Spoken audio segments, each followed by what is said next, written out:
back to Mental Health, where we break down pop culture, social issues, and politics with a mental health slant. I wanted to start off the show today, before I get into the main topic, kind of giving a little bit of news or sort of an update on something that happened that I felt sort of reinforced a couple of points I've been making.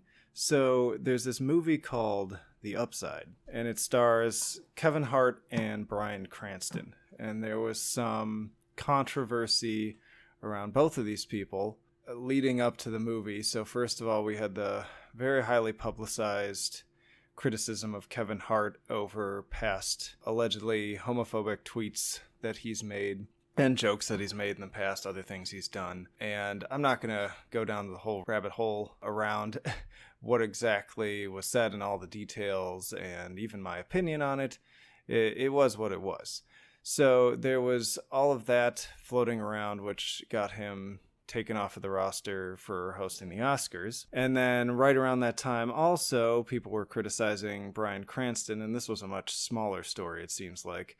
But in the movie, he plays a paraplegic, and people were complaining that one could argue it's ableist that a fully functioning, able to move human being should take roles from an actor who may actually be paraplegic.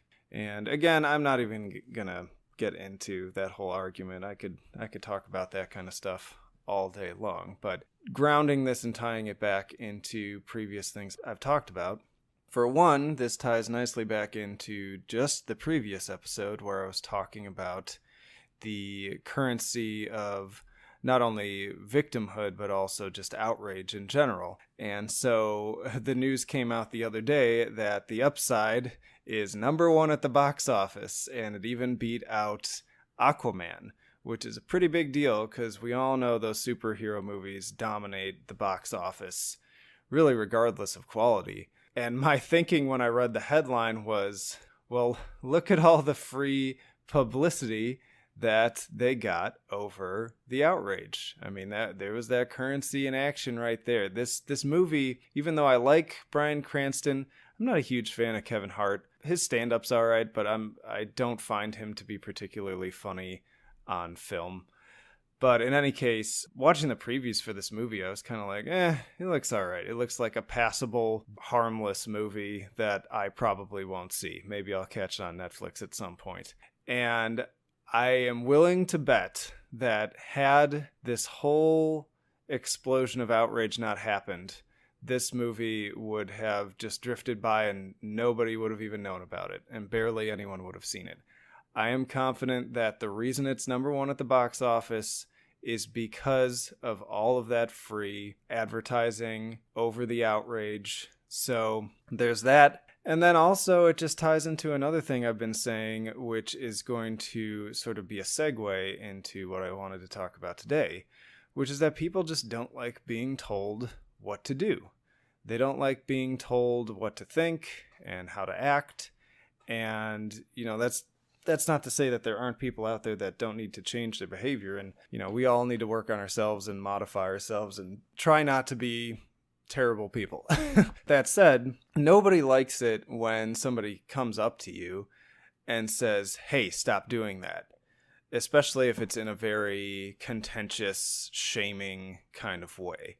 I mean, really think about it. If you're honest with yourself, if you can picture the last time somebody came up to you and gave you a hard time about something, how much did that actually make you want to change that behavior versus how much did it make you kind of just want to do it more? And I know we talk about that is an immature thing. That's a very kind of childlike response is, oh, you told me I can't do that? Well, now I'm just going to do it even more. But the reality is, if we're being honest, that's how a lot of people function at varying degrees. People do not like being told how to think and how to act and how they should go about their day. And I did a whole episode a while back on more effective ways to kind of converse with people and ultimately get them to potentially challenge and change their behaviors, but it has to be done in a very specific way that encourages listening and them feeling heard and those processes to start happening naturally. You can't shame someone into doing something in the long term, especially on a broader scale. With some people it may work, but those people, by and large, are the outliers, especially when we're talking about the people that need to change the most, the people who have the most problematic behaviors and troubling ways of thinking. Those people tend to not respond very well, and in fact respond very much in the opposite to directed and especially contentious feedback. So I posted this and I kind of said, like, look, I'm not even saying that this is a good thing or that this is a victory.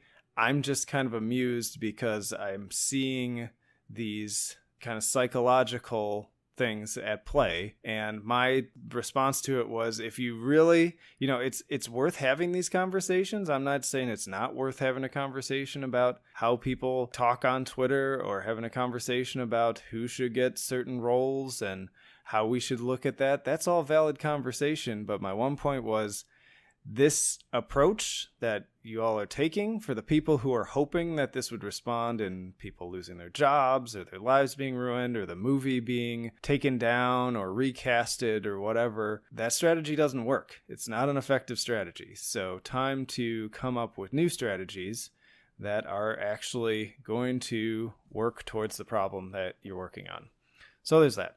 So again, this kind of segues into what I wanted to talk about a little bit today, which was the response people have had in the past couple of years to favorite characters and franchises being rebooted and changed in particular ways. So big famous example being the female casted reboot of the Ghostbusters, but there's also been various examples of them taking superheroes either in comics or movies and swapping genders, swapping races, and just making changes to things that had been situated in canon for some time. I mean, I think I talked about Ghostbusters, but I'm going to go a little bit more in depth here. But again, that was an example of people took a beloved franchise. I'm a big Ghostbusters fan myself, big Bill Murray fan. Have been watching that since I was a child.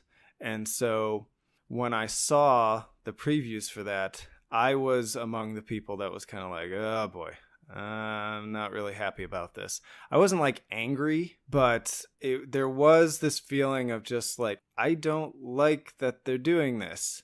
And for me personally, it was more about, I'm kind of just burned out on reboots to begin with. There haven't been a lot of good ones. There hasn't been a great track record of like, hey, we rebooted this property and now it's like amazing again.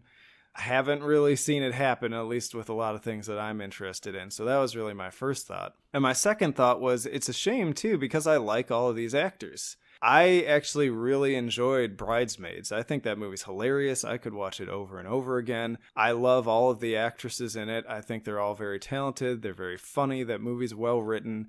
And a lot of people involved with that movie are in the new Ghostbusters movie. So it wasn't me even looking at the cast and going like, ugh, these people are terrible. It was, oh, this is a shame. Like, I like all these people, and now they're going to have to be in this train wreck of a film that I'm not excited to see. But that was just my personal response. The news response was, obviously people did get mad. People went on like social media campaigns and raged about it, and critical response was not positive. The audience response was not positive.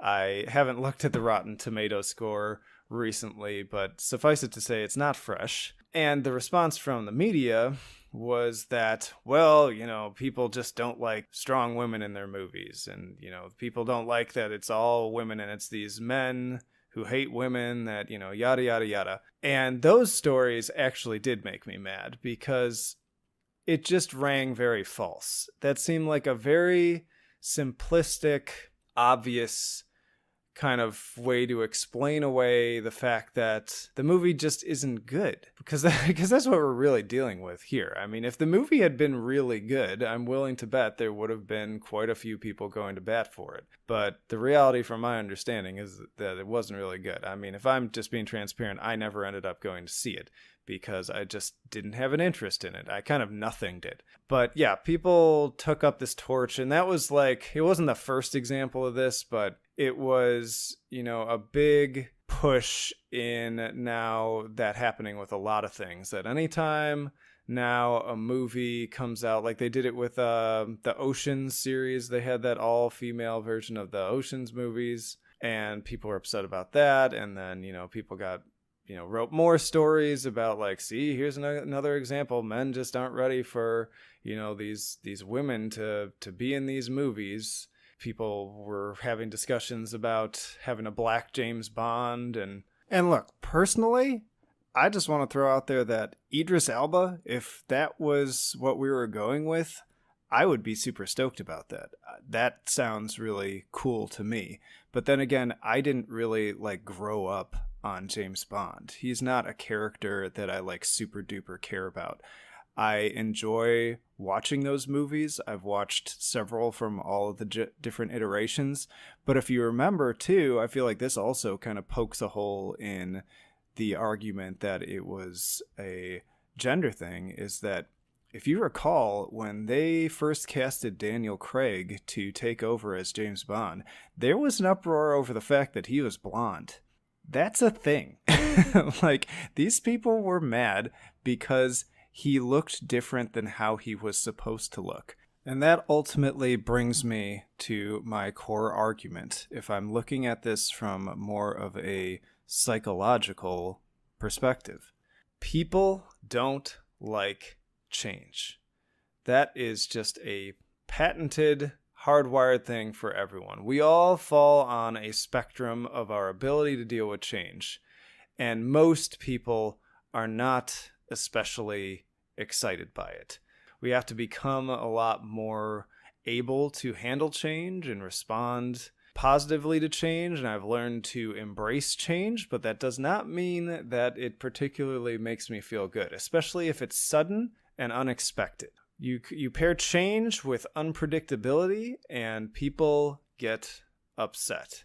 And just for simple example, for me, I'll say, if I am coming home from work, after doing all sorts of stuff all day long, and in my head, my expectation is that, okay, I'm going to walk in the door, I'm going to hang up my coat, put my bag down, and I'm going to grab my dinner, and I'm just going to relax, and I'm just going to watch some TV and have a laid-back afternoon. Now, if I walk in the door and my wife runs in and tells me that we're going somewhere, and it could be anywhere, it could be something fun, it could be we're going to Disney World, I'm going to feel a wave of anxiety. It hits me right in the gut. It's like I've literally been punched, and now I have this electrified feeling radiating out from my gut.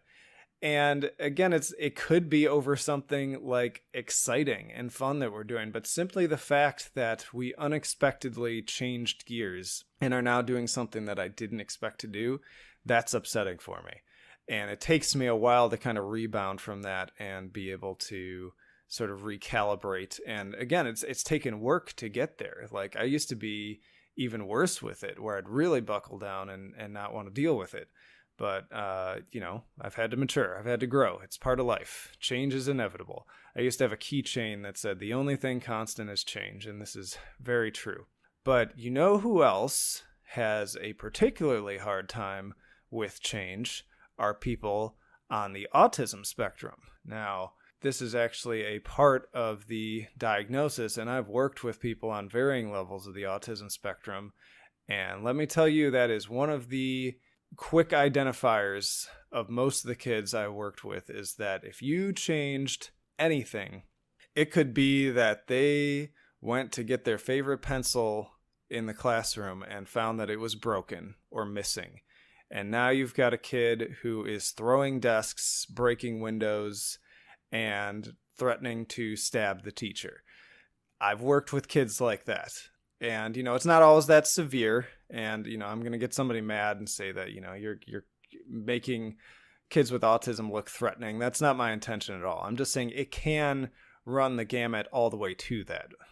Most of the kids I've worked with autism are not to a major safety concern. But if anyone's listening who's worked with kids with autism, you know that small things, small changes can really set things off. It could be a change in schedule. It could be a change in who's at home that day. Could be that they had to change doctor's office, whatever. Like a small thing could set them into a complete downward spiral of dysregulation. So the more I think about kind of more niche sort of nerdy things like Ghostbusters, but also especially like, DC and Marvel comics and video games, a lot of the people who are super duper invested in those things tend to be on the spectrum. And that's not me going through and like diagnosing all these people. I'm not saying you can't love comics and not be on the spectrum, but and again, that's why I keep saying with this podcast, this is only based on my own personal experience, some anecdotal evidence, and tying that into my own clinical background. But this is not like heavily researched hypothesis or theory or anything along those lines. So take it with a grain of salt. But my just kind of thought on this, I think a lot of the outrage, this is a bunch of people, especially younger people, who already just as human beings have trouble with change and have that amplified. And also just because they're so invested in this thing, this is something that they really care about. That is decreasing their ability to deal with this change. And again, we're adding in that element of unpredictability. That trailer for Battlefield came out and people were not expecting to see that. The trailer for Ghostbusters came out and a lot of people were not expecting to see a bunch of different actors. And it really had nothing to do, in my mind, with the fact that they were female, which is why I was really upset about those articles. Because I'm like, no, I think if they had casted anyone in those roles, a certain group of people would have been upset because they wanted to see Bill Murray. They wanted to see the original cast. These people that are saying that, this is just proves that, all these people are sexist and misogynist and, these Comicsgate people, they just hate women and they hate progress and they hate diversity. That's not what I'm seeing. Again, what I'm seeing is a bunch of people that are super passionate about specific characters and specific heroes and specific comic book writers and storylines. And when they see that stuff suddenly, abruptly change, that is very difficult for them to deal with and to come to terms with. And then add on to that what I've talked about regarding social media culture, in that it used to be if we saw something like this and we weren't happy about it, it kind of turned into a rant to our immediate friends and then fizzled out, or we kind of had enough time to just stew over it until it just sort of went away. Now we can immediately turn to the keyboard or the iPhone and jump on Facebook or Twitter or whatever and just rage to thousands and thousands and thousands of people, and it turns into a massive argument. And again, once more, this is not me even arguing that characters shouldn't change. My personal opinion is I don't like it. I think it makes more sense to just create new characters. And actually, just adding on to my own evidence as to why I feel like I'm correct in thinking that, it really is more about the change factor and the difficulty dealing with change, is when I listen to commenters and YouTubers and podcasters who are in that culture, they say over and over again, create a new character. Like, if you make a character that's really great and they just happen to be a woman, or they happen to be a woman of color, or if they're gay or they're trans or whatever, as long as it makes sense and as long as it's a well-written character, then we'll rally behind it. Like, we'll enjoy that. It's just, again, that element of don't take my character that I really like and change it into something else. I don't want that. I want that character to stay that character. And go ahead and throw in new characters, and we'll see if we can rally behind some of these people. My own wife, too, who some would identify as a woman of color, had problems with the Spider-Man Homecoming movie because there was this reveal that Peter Parker's black classmate is the new Mary Jane. And she did not like that. I even heard her audibly groan in the theater when that happened, and she complained about it almost the entire ride home. And it had nothing to do with the fact that she didn't want a person of color in the movie. It was that she grew up on Spider-Man comics and very much knows Mary Jane as a white, freckled, red-headed character. And that's what she likes to picture, and that's the character that she wants to continue to see. I always give the example, too, of growing up, and I may have talked about this before, but I always think it's worth recapping. I loved the movie Aliens from a pretty young age, and that movie has a very strong female hero, Ripley. Like, I thought Ripley was the biggest badass. I still do to this day. I can watch those movies over and over again. I also thought that Laura Dern's character in Jurassic Park was really cool, really strong, really enjoyed watching her. That actually got me into Laura Dern and what a great actress she is. And then Kill Bill later on, when that came out, pretty much anything I've seen with Uma Thurman, she is amazing in those movies. And everyone liked those movies. Like there's always going to be that group of people who are on the fringes who don't want that. I'm not saying that there aren't sexist people out there or racist people out there, but point being, that was a hugely successful and popular 2-part film. Both of those films did very well. And if they announced that they were going to put out another one of those, I'll bet it would do very well, because it was amazing. It was a case of creating a original, interesting character, and it didn't feel pigeonholed in, because that's another factor that I hear and that I somewhat agree with in my own personal opinion, is that if you create that new character and it feels like you only made them a woman or you only made them a certain race or religion, if it feels like you only did that just because like you're trying to fill a quota, then that just kind of rings false. And generally what happens is if you're writing in that direction where you kind of start with a mold you're trying to fill and you're writing into that mold, the writing tends to not be good. Like, people pick up on the fact that if it just all ends up feeling hollow. What happens better is sort of what happens with Aliens and what happens with Kill Bill is you don't start and say, okay, I need a really strong female hero, and write from there. You start writing, you have an idea in mind of kind of a story to tell, and as you're evolving that idea in your head, the character just turns out to be a certain way, and that's what they are. And for whatever reason, it just makes sense within the context of the film. I'm also thinking of like the Girl with the Dragon Tattoo series. That's a very strong alternative badass female character. She's bisexual, and people enjoyed those movies, both the Swedish versions and the American version from David Fincher that came out for the first one. In my opinion, that's the perfect example of a reboot being really well done. The director had a very clear image of what he wanted to do with the story and how he wanted to kind of make some changes visually and aesthetically, and to a smaller degree with the plot.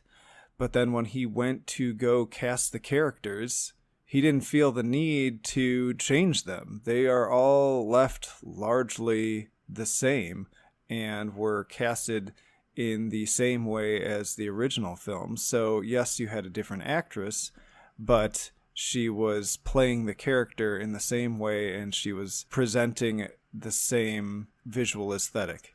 So if I'm giving advice to people that are wanting to see more diversity in film and comics and video games and whatnot, there's nothing wrong with that. Like that is a good thing. Like it's nice to see a broad variety of different types of people from different walks of life represented on screen. And the one caution I will say is, one, don't take something that is already existing and just gender swap it for no reason. So for me personally, an example of when they did this and I was okay with it because it made sense in the context of the movie was the latest Spider-Man movie. I really loved Enter the Spider-Verse. I wasn't really expecting to be super into it, but it was a really great movie.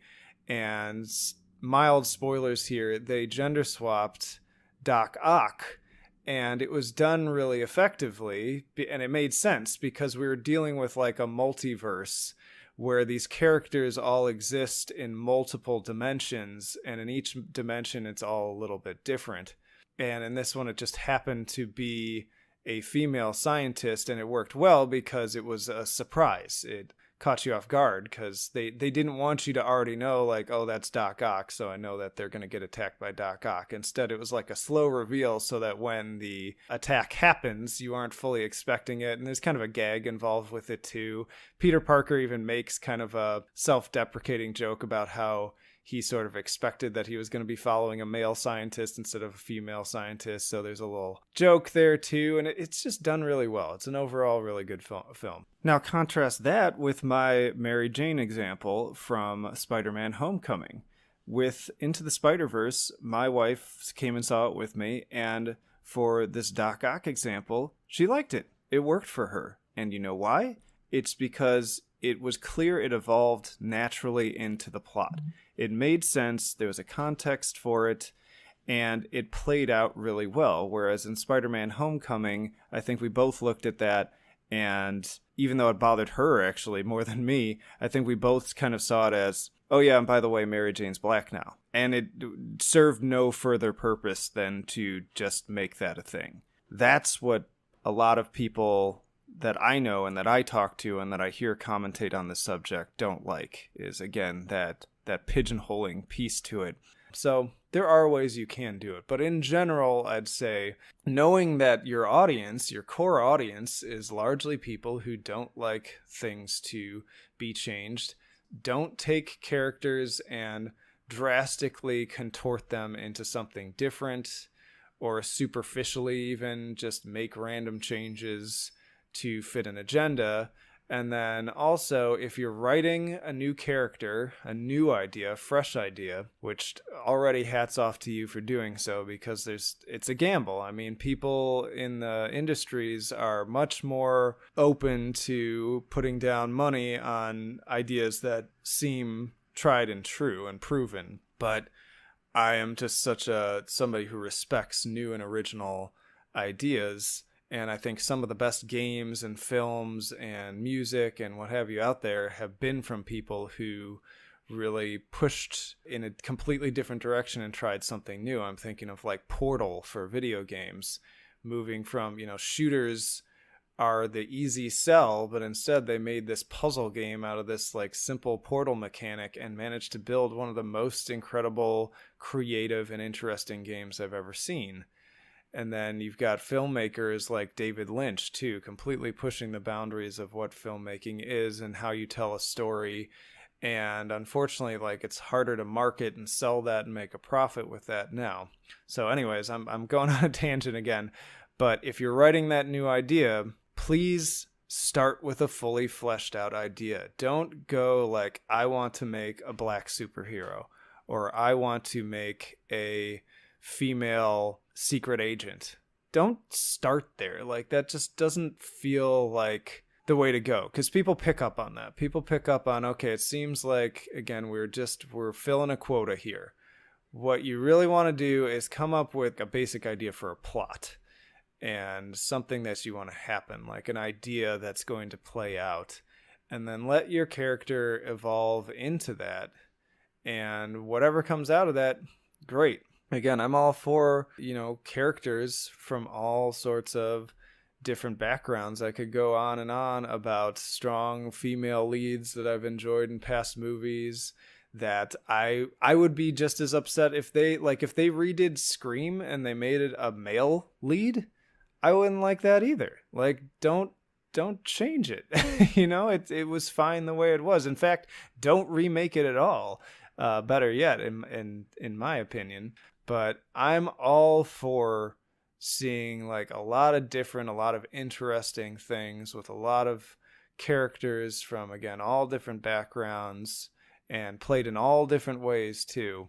I mean, I really loved Get Out and am super excited by what Jordan Peele is doing and look forward to seeing his new horror movie, Us, which is a predominantly black cast with a creative, original idea. That is something that really thrills me and makes me want to go see it. But just stop forcing it, because just people see that. And again, your core audience, and again, just going all the way back to the beginning, just people in general don't like change.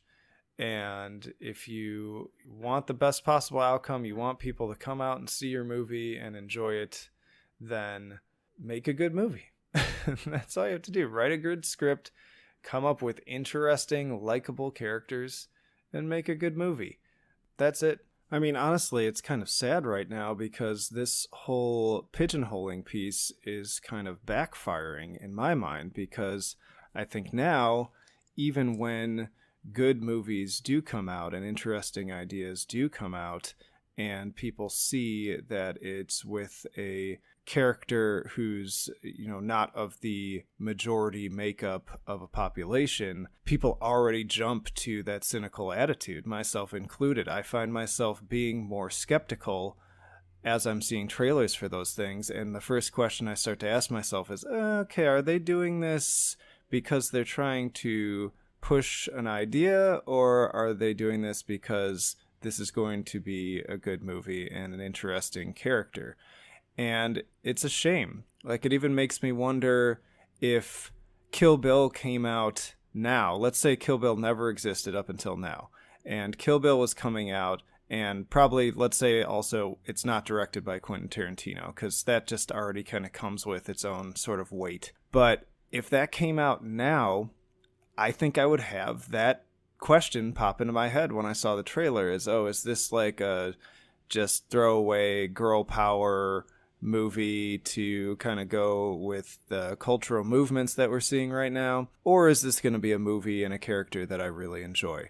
So that's kind of a bummer. Like, I think that's a piece of this too, is that people are getting just so worn out and tired of hearing these messages barraged over and over again, especially into their entertainment, which is supposed to be for some level of escapism and just being able to enjoy something, that now we're all just becoming more bitter and cynical and sort of watching like watchdogs for these messages to be thrown at us constantly.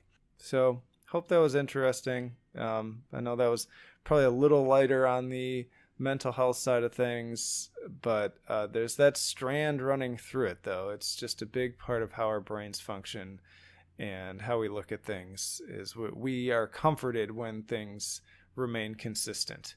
I will throw in that, that can be bad, because it's important for us to experience a certain level of anxiety and persevere over it.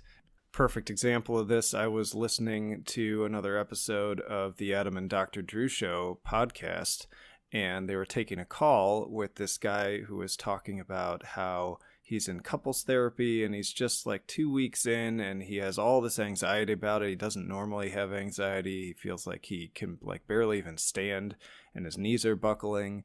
And Dr. Drew's response to it was, good. That's good. Like, you fear closeness, you fear engagement. And so this is a good thing. Like, you're dealing with it. You're in a position now where you're going to have to confront this thing. And that's a very important part of therapy and also just the general human condition. And I've talked about this before. I am against this movement of, well, if something makes you feel uncomfortable, then you should just remove it from your life because it's toxic. That is so bad for you. there is this thing called the therapeutic window that I've talked about before. And it's all about, you're not really supposed to be cool as a cucumber all the time, because then you just stay the same and you stagnate and you kind of become like a lame person, if I'm just putting it in layman's terms. And then, of course, also you don't want to be at a 10 all the time where you're so dysregulated that you can't think properly, you can't function, and you have no impulse control. You want to be somewhere in that middle range. It's kind of like test anxiety. So, again, I'm not saying that it's necessarily a good thing, but I'm talking about entertainment. I'm simply talking about entertainment and how it's important for us to have those breaks where we can feel good. And then also, I'm just really explaining the why. I'm here to focus on the question of, why are people so upset when these movies come out? And what's a better explanation in my mind than simply people are sexist or people are racist? That's my thinking. And to quote, as always, the wise sages Bill S. Preston, Esquire, and Ted Theodore Logan, be excellent to each other and party on, dudes.